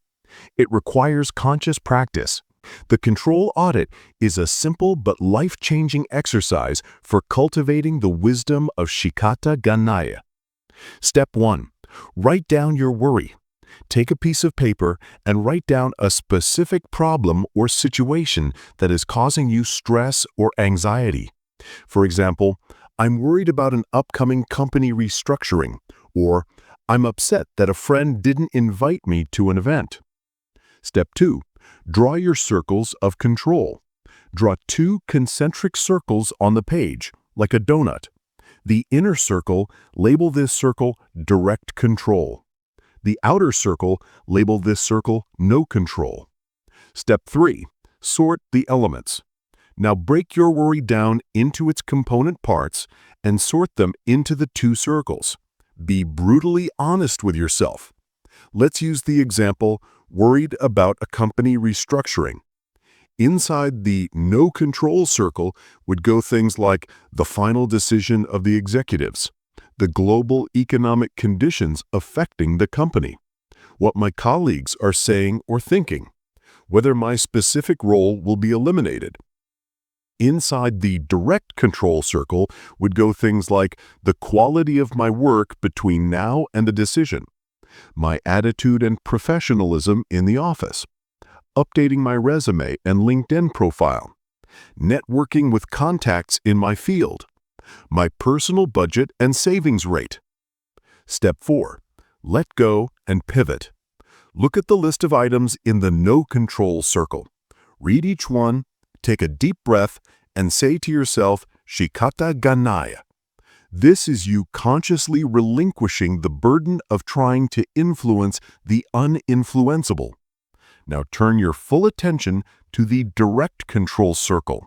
This is your action plan. This is where 100% of your energy should go. Performing this audit whenever you feel overwhelmed is like cleaning a dirty window. It allows you to see with perfect clarity where to focus your efforts and gives you explicit permission to let go of the rest. This is the essence of strategic surrender. Chapter 7. Summary. The power of letting go. The problem of false burdens. We often drain our motivation by wasting energy on things that are entirely outside of our control, leading to burnout and frustration. The power of Shikata ganai. The Japanese phrase for "it cannot be helped" is not a sign of weakness, but a powerful tool for mental clarity. It is the wisdom to distinguish what you can control from what you cannot. The companion to resilience. Gaman is for enduring the things you can influence. Shikata ganai is for letting go of the things you can't. Together, they create a sustainable and powerful form of resilience. Freeing your energy. By consciously releasing the burden of the uncontrollable, you free up massive amounts of mental and emotional energy that can be redirected toward productive, meaningful action. Your action, the control audit. When you feel worried or overwhelmed, use the 2-circle method to sort the elements of your problem into what you can and cannot control. Verbally let go of the no-control items and focus all your energy on your direct control action plan. Chapter 8. Bearing Fruit. Finding Beauty in Your Work with Wabi-Sabi. Your tree has grown. It is anchored by deep roots, supported by a strong trunk, and its branches have learned to bend in the storm and release what they cannot hold. Now, in its own time, it begins to bear fruit. This is the culmination of your efforts. The project is completed. The skill is learned. The healthy habit is now part of you. The work is done. But here, at the moment of completion, we face one of the most insidious enemies of motivation, the demon of perfectionism. We compare our real-world imperfect creation to the flawless ideal we held in our minds. We look at our finished project and see only the tiny flaws. We assess our new skill and see only how far we fall short of the masters. We look at our progress and see only how far we still have to go. This gap between the real and the ideal can be so disheartening that it robs us of all joy and poisons our motivation to ever try again. We get the result, but we reject it as not good enough. To build a truly sustainable, lifelong motivation, we must learn to not only do the work, but also to love the work we have done. We must find satisfaction and beauty not in some unattainable standard of perfection, but in the authentic, imperfect, and uniquely human results of our efforts. The Japanese have a worldview that is a perfect antidote to perfectionism. It is one of their most profound and beautiful contributions to philosophy. Wabi-Sabi. Wabi-Sabi is an aesthetic and a feeling that centers on the acceptance of transience and imperfection. Wabi speaks to a rustic simplicity, a quietness, and a beauty found in understated elegance. Sabi speaks to the beauty that comes with age, the patina of time, the visible wear that tells a story. Together, they describe a beauty that is imperfect, impermanent, and incomplete. It is the beauty of a handmade ceramic bowl that is slightly asymmetrical. It is the beauty of a weathered wooden fence. It is the beauty of a leaf with a ragged edge. Wabi-Sabi teaches us that it is the flaws, the history, and the signs of a human hand that give an object and our work its soul. It invites us to stop chasing the sterile, machine-made illusion of perfection and instead fall in love with the real, the authentic, and the beautifully imperfect. The gold in our scars. There is no better physical manifestation of wabi-sabi than the art of kintsugi, which means to join with gold. When a beloved piece of pottery breaks in Japan, it is not thrown away. Instead, it is painstakingly repaired by a master craftsman who uses a special lacquer mixed with powdered gold, silver, or platinum. The philosophy of kintsugi is not to hide the damage, but to illuminate it. The cracks are not seen as a source of shame. They are celebrated as a unique part of the object's history.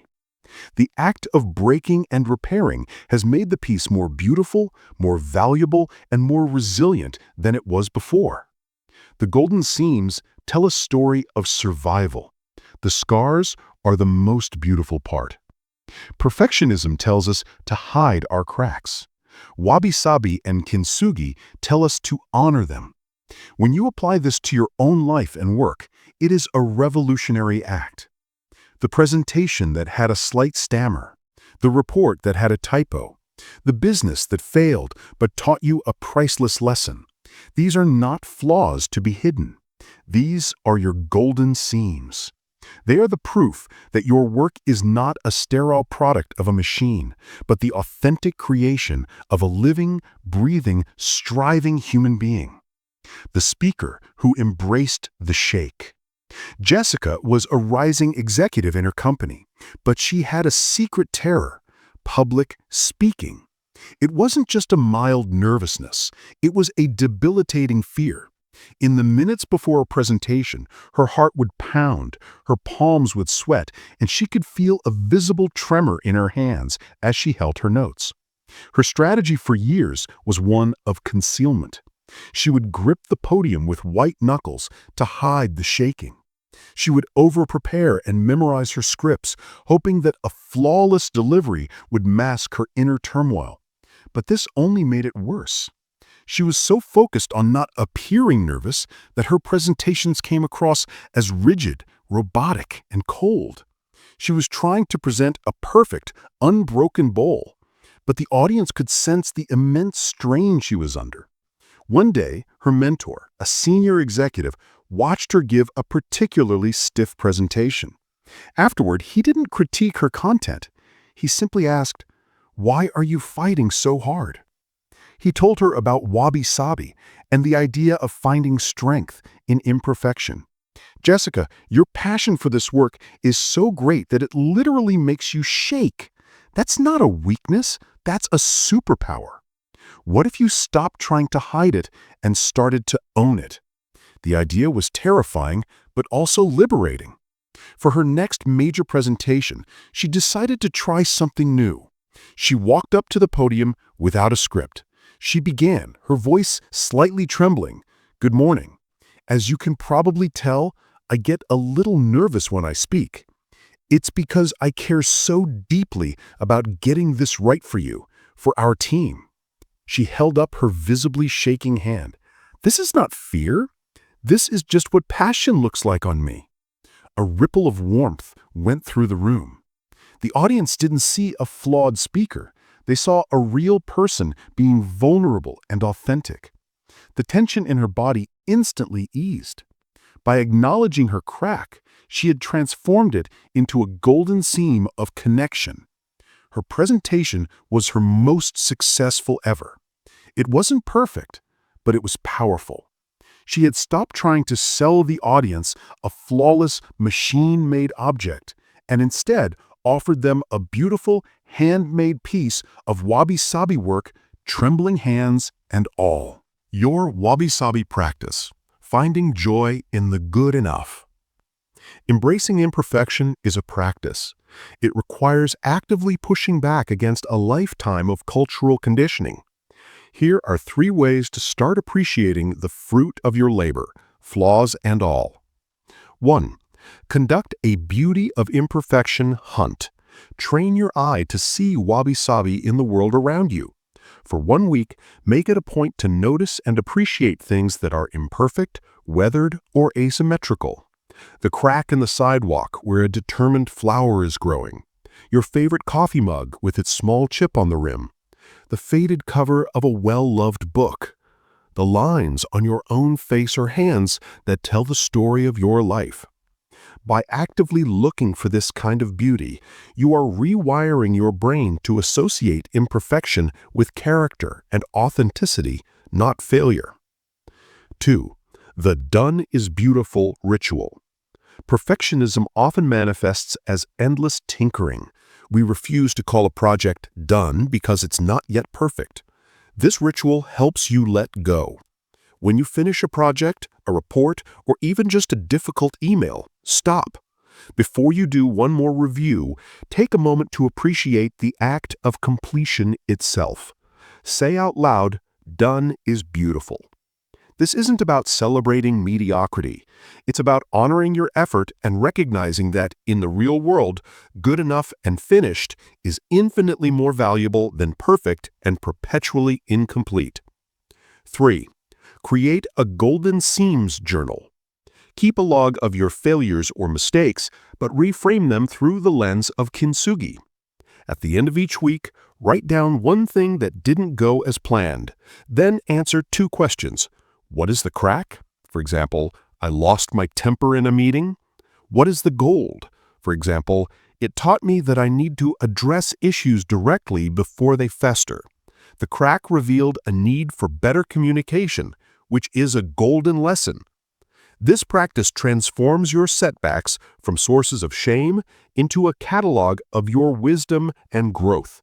You are creating a record of how your breaks have made you stronger and more beautiful. Chapter 8. Summary.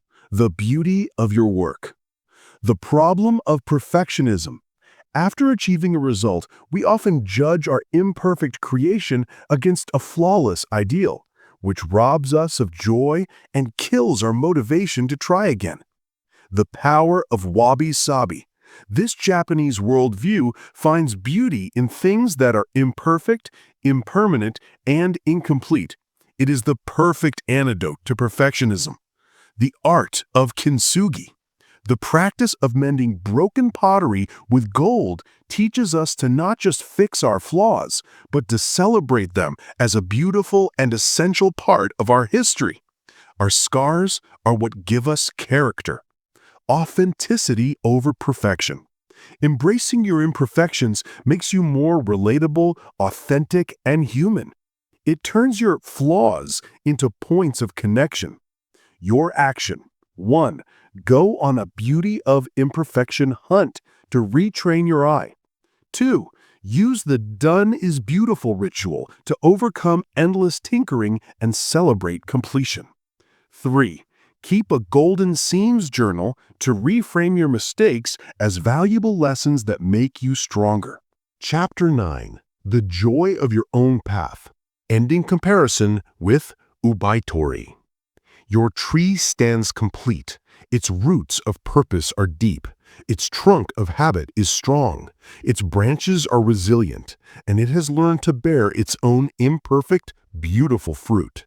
There is just one final, pervasive threat to its long and happy life: the other trees in the forest. We live our lives in a forest of others. We look to our left and see a tree that seems taller. We look to our right and see one with more abundant fruit. We see a neighbor's tree that grew faster, or one whose leaves seem a more vibrant shade of green. We look at our own tree, the one we have so patiently and lovingly cultivated, and a shadow of doubt falls over it. The poison of comparison begins to seep into our roots. This is perhaps the most subtle and relentless killer of motivation and joy in the modern world. We can be perfectly happy with our progress, our career, or our life until the moment we log on to social media, talk to a friend, or read about someone else's overnight success. In an instant, our satisfaction evaporates, replaced by envy, inadequacy, and a sudden, urgent pressure to be different than we are. Comparison hijacks our own definition of success and replaces it with someone else's. This final challenge requires a final, powerful shift in perspective. It is a philosophy captured in a beautifully poetic Japanese idiom, Oubaitori. The word is composed of the kanji for the four trees that blossom in the spring: O, cherry; bai, plum; to, peach; ri, apricot. Oubaitori is the reminder that each of these trees is beautiful in its own right. The cherry blossom does not fret that it is not as sturdy as the plum. The plum blossom does not envy the sweetness of the peach's fruit. The peach does not strive to be the same delicate pink as the apricot. Each one flowers in its own time, in its own way, with its own unique beauty. They do not compare themselves to one another. They simply bloom. Oubaitori is the radical and joyful acceptance of your own unique path. It is the understanding that you have your own timeline, your own strengths, and your own kind of blossom to offer the world. To compare your journey to anyone else's is as illogical as asking why a cherry tree doesn't produce apricots. The psychological trap of the upward comparison. The destructive nature of comparison isn't just philosophical. It's a well-documented psychological phenomenon. Social psychologists call it social comparison theory. We are wired to evaluate ourselves by looking at others, and we do this in two ways. Downward comparison. We compare ourselves to those we perceive as being worse off. This can temporarily boost our self-esteem, but often comes from a place of insecurity. Upward comparison. We compare ourselves to those we perceive as being better off. This is the one that dominates our hyper-connected world. We see the curated highlight reels of others' lives, the promotions, the perfect vacations, the happy families, and compare them to our own messy behind-the-scenes reality. Research shows that chronic upward comparison is directly linked to lower self-esteem, envy, and even depression. It's a game that is rigged against you because you are always comparing your whole, complex reality to a fractional, polished image. You are comparing your tree with its gnarled bark and broken branches to a single perfect photograph of someone else's blossom. Oubaitori is the conscious decision to opt out of this rigged game. It's the liberating choice to become your own benchmark. The two friends and the different timelines. Chris and Alex started their careers at the same time at the same big tech company. They were friends, both ambitious and talented, but their paths diverged quickly. Chris was a classic peach tree, bright, bold, and quick to fruit. He excelled at high-visibility projects, networked aggressively, and within 5 years, he had been promoted 3 times. He was a rising star, managing a large team and earning a salary that was the talk of their friend group. His success was undeniable and highly visible. Alex, by contrast, was more of a cherry tree, quieter, more deliberate, focused on developing deep craft. He gravitated toward complex, long-term projects that didn't have immediate, flashy results. While Chris was climbing the corporate ladder, Alex was becoming a master of a highly specialized coding language. He saw his friends getting promoted and felt the sting of comparison. He would go home some days feeling like a failure, wondering if he had made a mistake by not playing the same game as Chris. His motivation wavered, tempted by the desire to abandon his path for one that offered more immediate rewards.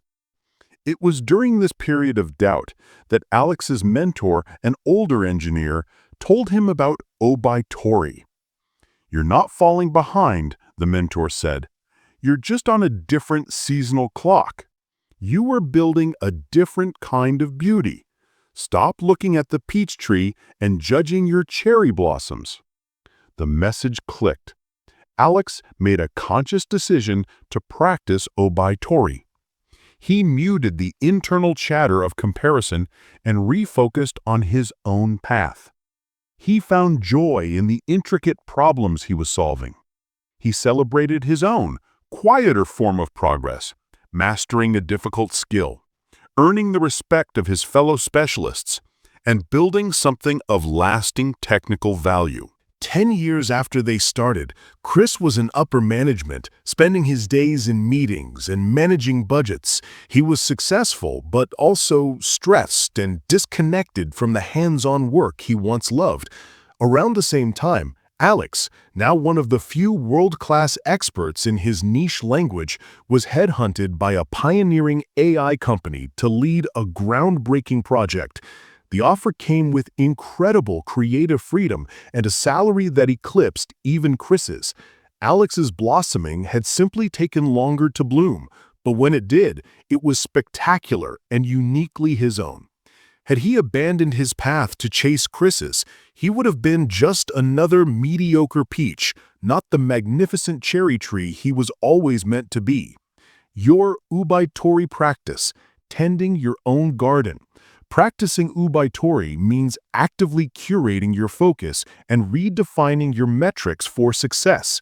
It is the final protective act of love for the tree you have grown. 1. Go on an information diet. You cannot stop comparing if you are constantly consuming the fuel for it. This isn't about becoming a hermit, it's about being intentional. The social media mute. Unfollow or mute any account on social media that consistently makes you feel inadequate. You are not obligated to consume content that diminishes your joy. Curate your feed to be a source of genuine inspiration and connection, not comparison. Define your enough. The desire for more is often fueled by seeing what others have. Take time to define what success and enough look like for you, independent of anyone else. Is it a certain income, a certain amount of free time, a certain feeling of peace? Write it down. When you have your own definition, you are less likely to be swayed by someone else's. 2. Practice active gratitude for your path. Envy cannot coexist with gratitude. The easiest way to stop wanting what someone else has is to deeply appreciate what you have. The My Path Journal. At the end of each day, write down one thing you are grateful for about your own unique journey, not the destination, but the path. I'm grateful for the slow project at work. It's teaching me patience. I'm grateful I didn't get that promotion. It's given me more time with my family. I'm grateful for my struggle with public speaking. It taught me humility. This trains you to see the unique value in your own story. 3. Celebrate others' success. The mudita mindset. The ultimate expression of Oubaitori is the ability to see another tree blossom and feel nothing but joy for it. In Buddhist philosophy, this is called mudita, the concept of sympathetic, unselfish joy in the happiness and success of others. When you hear of a friend's success, make it a conscious practice to celebrate it without the "what about me" caveat. Reach out and congratulate them wholeheartedly. Practicing mudita is liberating. It frees you from the exhausting weight of envy and turns the success of others into a source of joy for you, not a measure of your failure. It is the final recognition that there is enough sunlight in the forest for every tree to bloom.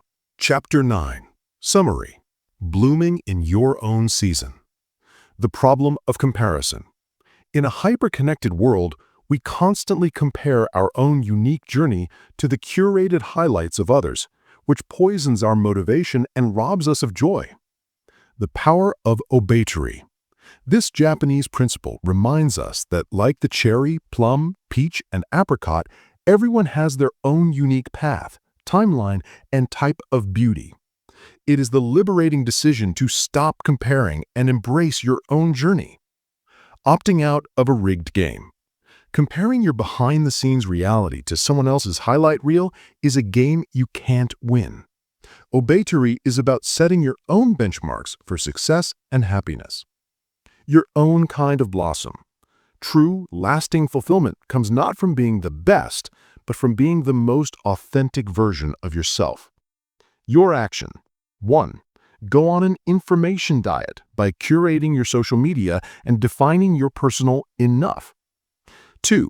Practice active gratitude by keeping a My Path journal. 3. Cultivate mudita, sympathetic joy, by genuinely celebrating the success of others without comparison. Conclusion. Your tree of life. We have come to the end of our journey together, but we are at the very beginning of yours. We started with a simple, universal problem, the feeling of a dead battery, the frustrating cycle of motivation that flares up only to burn out, leaving us feeling guilty and inadequate. We were promised that hustle and force were the answers, but they only left us exhausted. I offered you a different path, not a forceful attack, but a patient cultivation. A path inspired by the quiet, resilient wisdom of an ancient tree. We called it the Kodama Method, and we used it to build your own inner tree of motivation, from the soil to the sky. First, we went deep underground. With the principle of Ne-Wo-Haru, you sunk your roots into the rich, stable ground of your core values. You stopped chasing fleeting external goals and anchored yourself in your own profound why, creating an unshakable foundation for everything to come. Then, you soften the soil around those roots. With Shoshin, the beginner's mind, you let go of the hard, compacted earth of your own limiting beliefs. You gave yourself permission to learn, to grow, and to try without the fear of failure, watering your new foundation with openness and possibility. With your roots established, you began to build your trunk. Through the unstoppable force of Kaizen, you learned that a mighty life is not built by heroic leaps, but by the relentless accumulation of tiny, almost effortless daily actions. You embraced the 1-minute action, realizing that the most important step is always the first one, no matter how small. You then created the conditions for growth. With the principle of Ma, you cleared away the clutter, physical, digital, and mental, that was suffocating your potential. You designed a life with intentional space, making it easier for your good habits to flourish. You thinned the thicket to let in the light. And you learned to absorb that light with total presence. With Shuchu, you discovered the power of deep, focused engagement. You turned mundane tasks into rituals, unlocking the profound satisfaction of flow and realizing that the quality of your attention determines the quality of your life. When the inevitable storms of life arrived, you were ready. You learned to spread your branches and endure with the quiet dignity of Gaman. You reframed failure not as a verdict, but as a curriculum, learning to bend with the wind instead of breaking. And with its vital companion, Shikata, You learned the liberating wisdom of letting go, of releasing the heavy burden of what you cannot control, freeing your energy for what you can. Finally, you learn to appreciate the results of your growth. With the worldview of Wabi-Sabi, you rejected the tyranny of perfectionism. You found the beauty in your imperfect human efforts and learned to see your flaws not as shameful cracks, but as the golden seams of your unique story. And you learned to stand tall in your own part of the forest. With the grace of Oubaitori, you released the poison of comparison.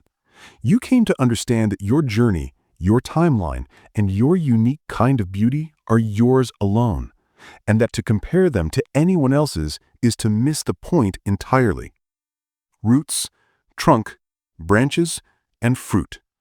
Purpose, practice, resilience, and joy. This is more than a set of techniques. This is a new way of being. The Kodama Method is a living system. Your tree is not a static object you have built. It is a living, breathing part of you. It will grow and change with the seasons of your life. There will be winters of quiet dormancy and springs of explosive growth. There will be storms that prune your branches and summers of abundant fruit. This is the nature of life. The goal was never to create a perfect tree. The goal was to learn how to tend to it through all of it. Motivation, you now know, is not something you find. It is something you grow. It is the natural outcome of a life lived with purpose, presence, and a gentle acceptance of your own humanity. It is not a fire you must constantly feed, but an internal wellspring you can always draw from. Your journey starts now, with a single, simple action. Perhaps it is a 1-minute action to clear a small corner of your desk. Perhaps it is a control audit to release a worry you're carrying. Perhaps it is simply taking a moment to appreciate one imperfect, beautiful thing in your life. Plant that seed today. Trust the process. Be patient with your own growth. Tend to your soil. Show up consistently and have the courage to bloom in your own time. A magnificent life is waiting for you. It is as natural and as certain as a great tree growing toward the sun.